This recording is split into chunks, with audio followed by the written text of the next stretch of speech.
কি গরম। কি গো, কি ব্যাপার? এই রে, আইসক্রিম খাচ্ছি। লুকিয়ে লুকিয়ে আইসক্রিম খাওয়া? আমারটা কোথায়? লোভি, তুমি কি আইসক্রিম খাও না? আমাকে একটু দিবা না?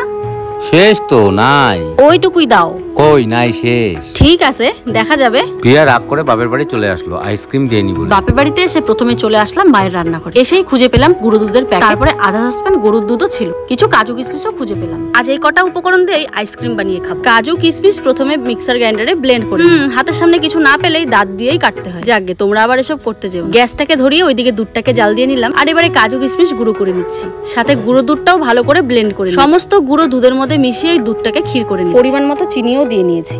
আসলে দুধটা অনেকটাই ক্ষীর হয়ে গেছে। যাকগে, কফি কাপের মধ্যে এই ক্ষীরগুলো ঢেলে নিই। সত্যি কথা বলতে জীবনে কখনো আইসক্রিম বানিয়ে খাইনি, তবে বরের উপর রাগ করলে সবটাই পারা যায়। এতগুলো বানালাম আমি একাই খাবো। তবে আইসক্রিমটা রাতে বানিয়েছি, কারণ সারা রাত তো রাখতে হবে। ফ্রিজটাকে বন্ধ করে দিলাম। চলো এবারে ঘুমিয়ে পড়ি। চলে আসলাম সকালবেলা আইসক্রিম গুলো। জানি আইসক্রিম বানানোর খবর পেয়ে আমার বর আমার বাপের বাড়ি চলে আসে। কি স্বাদ হয়েছে। আইসক্রিম দাও না একটা।